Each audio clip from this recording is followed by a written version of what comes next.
Cannot live in rebellion and expect to reap the fruits of submission. As believers, we must make an effort to live in reality if we want to start making progress in God.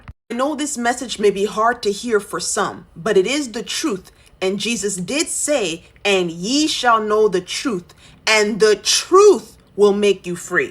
One of the things that is taking so many believers out is our failure to take radical accountability for our lives by comparing how we are, where we are, and what we are today against what Jesus Christ had in mind for us, which can only be revealed when we humble ourselves before the Holy Spirit and ask for an audit to be conducted of our life.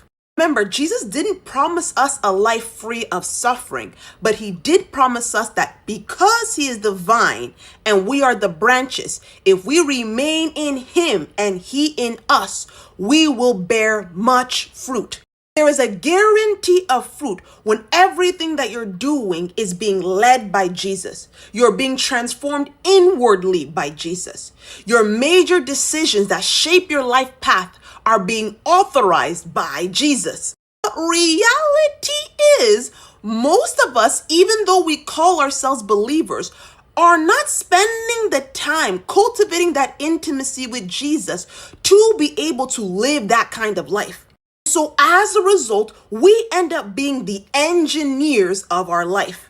And the problem with that is twofold. One is that we're not all knowing. So even the smartest of us would not be able to consider every variable there is to optimize our decision making. Number two, there are traumas, deficits, and world system programming that is subconsciously at work in us that Satan and his demons use to capitalize on and deceive us into agreeing with a life path that is engineered by our inner darkness rather than the light of God. That is what causes destruction.